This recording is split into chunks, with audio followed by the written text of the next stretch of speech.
पार्टनरलाई कसैले वशीकरण गरेका छन्, मोहनी लागेका छन् भने चाहिँ पूर्ण रूपमा टुटेर जान्छ। र अर्को भनेको तपाईहरुले थाहा पाउनुहुन्छ, कसैले वशीकरण गरेका छन् भने पनि वशीकरण आफै टुटेर जान्छ।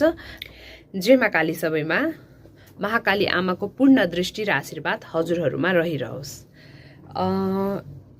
अहिले एकदम सुनिने शब्द भनेको वशीकरण, मोहनी है।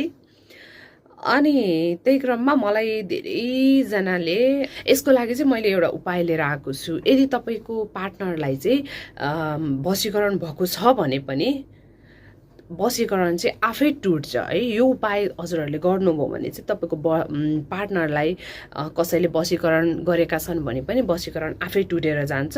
र यदि वशीकरण होइन भने पनि सो इच्छाले नै उहाँ आफ्नो इच्छाले नै हजुरबाट टाढा हुनुभएको छ भने पनि तपाईहरुले थाहा पाउनुहुन्छ है। अब उपाय के छ भने के गर्नुस् भने तपाईहरुले यो गर्नको लागि चाहिँ मंगलबार या शनिबार हैन त्यो दिन रोज्नुस्। अनि तपाईहरुलाई चाहिने हुन्छ 9वटा कागती। 9वटा कागती लिनुस्। 9वटा कागतीमा चाहिँ एउटा कागतीमा तपाईहरुले 5वटा ल्वाङ राख्नुस्। मतलब घोच्दा नि भयो है, घोचेर राख्दा नि भयो। एउटा कागतीमा 5वटा ल्वाङ भनेपछि 9वटा कागतीमा हजुरहरूले 5वटा ल्वाङ राख्दै जानुस्। अनि त्यसपछि तपाईलाई अब त्यो कागतीमा तपाईले 5वटा ल्वाङ राख्नु भयो। अब गाजल जुन हुन्छ कालो गाजलको चाहिँ एउटा कागतीमा 9 चोटी चाहिँ हजुरहरूले टीका लगाइदिनुस् गाजलको है। जस्तै कागती भयो 1 2 3 4 5 6 7 8 9। त्यस्तै गरी 9वटा कागतीमा 9 चोटी चाहिँ गाजलको टीका लगाइदिनुस्।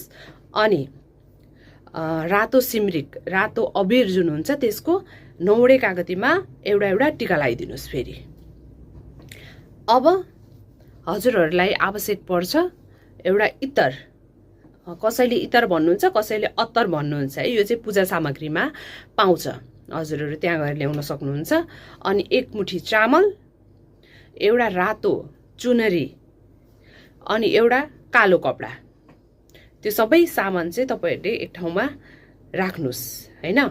अब हजुरहरूलाई आवश्यक पर्छ एउटा पिपलको पात। पिपलको पातमा चाहिँ हजुरहरूले आफ्नो पार्टनरको नाम लेख्न पर्ने हुन्छ। नाम पनि थर पनि, त्यो पनि सिन्दुर हैन, सिन्दुरले लेख्नुस्।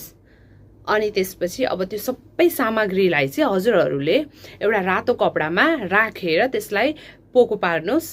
अनि त्यसलाई चाहिँ हजुरहरूले आफ्नो घरमा एउटा सुरक्षित स्थानमा, जुन स्थानमा चाहिँ त्यो सामग्रीलाई कसैले स्पर्श गर्न नपाउन्।